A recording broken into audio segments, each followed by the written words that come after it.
میں یہ پوچھنا چاہ رہی تھی، میں نورجہاں بات کر رہی ہوں کراچی سے. جی جی. میں یہ پوچھنا چاہ رہی تھی کہ عذاب قبر کے بارے میں مجھے کچھ تفصیلات چاہیے نا، قرآن و سنت کی روشنی میں. ٹھیک ہے، بہت شکریہ. عذاب قبر کے بارے میں ہم اس سے پہلے بھی کئی بار عرض کر چکے ہیں کہ اس پہ جو قبر کا لفظ استعمال کیا جاتا ہے وہ تو ہماری رعایت سے ہے. یعنی چونکہ ہم مردے کو قبر میں دفن کرتے ہیں، اور جو مشاہدات عام طور پر ہوئے ہیں انبیاء علیہم السلام کو، وہ بھی ظاہر ہے قبر ہی میں ہوئے ہیں. اس کی وجہ بھی بالکل واضح ہے. آپ دیکھتے ہیں کہ اس وقت ایک واقعہ کہیں ہزاروں میل کے فاصلے پر ہو رہا ہوتا ہے، لیکن آپ اپنے آلات کے ذریعے سے اسے جہاں چاہتے ہیں دکھا دیتے ہیں. تو مشاہدہ کسی جگہ ہونا اس چیز کو لازم نہیں ٹھہراتا کہ وہ معاملہ بھی وہیں ہو رہا ہے.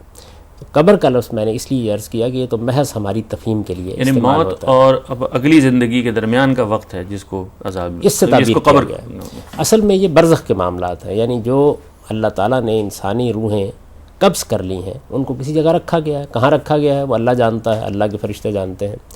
جہاں ان کو رکھا گیا ہے وہاں قرآن سے دو باتیں بالکل واضح طور پر معلوم ہو جاتی ہیں. ایک یہ کہ جن لوگوں کا معاملہ بالکل صاف ہے، یعنی جن کے لیے کسی حساب کتاب کی ضرورت نہیں ہے، ان کے لیے اللہ کی عنایتیں شروع ہو جاتی ہیں. یہ عنایتیں ان کے روحانی جسم کے ساتھ شروع ہوتی ہیں. جسم دے کر ان کو قیامت کے بعد ہی اٹھایا جائے گا. یعنی یہ جو ان کی زندگی ہے یہ روحانی زندگی ہے. یہ وہی زندگی ہے جو اس دنیا میں آنے سے پہلے بھی ان کو حاصل تھی.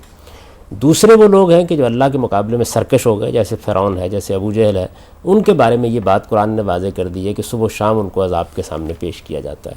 اب درمیان میں وہ لوگ رہ جاتے ہیں کہ جو سرکش بھی نہیں ہوئے، لیکن جن کا معاملہ بہرحال حساب کتاب کا تقاضا کرتا ہے، جس کو قرآن نے ان الفاظ میں بیان کیا کہ خلطوا عملا صالحا و سیئا، نیکیاں بھی کی ہیں، برائیاں بھی ان سے ہوئی ہیں، لیکن بہرحال ایمان موجود ہے.